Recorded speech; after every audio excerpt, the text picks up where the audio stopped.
வாழ்வின் வெற்றிக்கு கட்டுரை எண் 5 பொய் தவிர்ப்போம். பொய்மையே வெல்லும் என்பது வேத வாக்கு. பொய் ஒருபோதும் வெல்வதில்லை. பொய் சொல்வதால் பெரும் பலன்கள் கிடைப்பது போல் தோன்றலாம். அப்படிப்பட்ட தருணங்களிலும் பொய் பேசாதிருப்பதே பெருமை தரும். ஹரிச்சந்திரனை பொய் பேச வைத்து விட வேண்டும் என்று விசுவாமித்திரர் எவ்வளவோ முயன்றார். ஆனாலும் அவர் அசைந்து கொடுக்கவில்லை. அதனால் அழியா புகழ் பெற்று அவனியோர் மகத்தில் அழியா இடம் பெற்று விட்டார் ஹரிச்சந்திரன். பள்ளிக்கூடம் சென்ற ஒரு மாணவன் வகுப்பை புறக்கணித்து விட்டு பகல் காட்சி படம் பார்க்க போனான். இது அவனுடைய தந்தைக்கு தெரிய வந்தது. பள்ளிக்கூடம் முடிந்து வீட்டுக்கு வந்த அவனிடம், டேய், இன்று மதிய காட்சிக்கு சினிமாவுக்கு போனாயா என்று கேட்டார். சினிமாவுக்கு போகவில்லை, வகுப்பில் தான் இருந்தேன் என்று மகன் அடித்து கூறினான். பொய் சொல்லாதே, நீ சினிமா தியேட்டரில் இருந்ததை என் நண்பன் பார்த்துள்ளார் என்று தந்தை கூறியதை பொருட்படுத்தாத மகன் போகவில்லை என்ற பொய்யை சாதித்து கொண்டிருந்தான். அந்த நேரத்தில் அந்த நண்பர் அங்கு வகுந்து விட்டார். விசாரணை குறுக்கு விசாரணையானது. எவ்வளவு கேட்டும் அந்த மாணவன் உண்மையை ஒத்துக்கொள்ளவே இல்லை. நண்பர் கூறியது பொய்யாகி விடுவது போல் வார்த்தைகள் வளர்ந்தன. இப்படிப்பட்ட நிகழ்வுகள் இன்று சர்வ சாதாரணமாகிவிட்டன. உண்மையே, உன் விலை என்ன என்று கேட்கும் அளவுக்கு போய்விட்டது. இப்போ விஷயங்களுக்கு கூட பொய் கூறும் நிலை வந்துவிட்டது.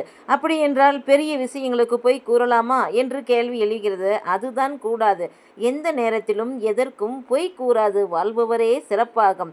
நம் நெஞ்சம் என்பது உயர்ந்த நீதிமன்றம். எது பொய் எது என்று அதற்கு நன்றாக தெரியணும்.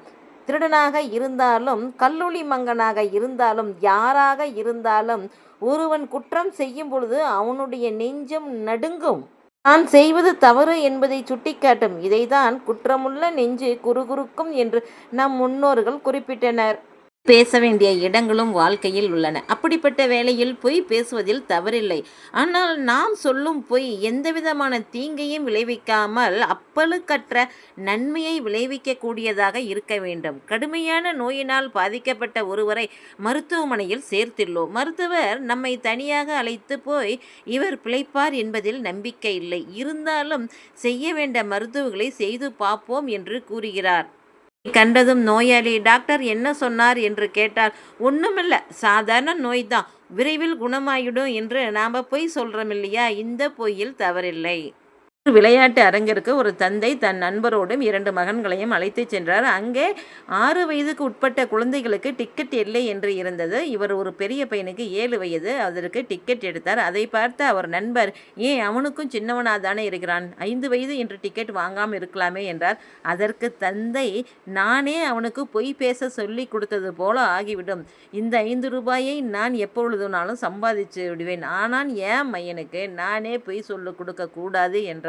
ஆமாங்க, வாழ்க்கையில் எந்த காரணத்தை கொண்டும் சின்ன விஷயமோ பெரிய விஷயமோ சின்ன பிள்ளைங்களுக்கும் ஆகட்டும் நாமளும் ஆகட்டும் பொய் பேசாமல் இருக்கணும். அந்த பொய்ங்கிறதே நம்ம வாழ்க்கை வீணாக போய்விடும். அதனால் பொய் பேசாமல் நல்லபடியாக வாழ்வோமாக. நன்றி.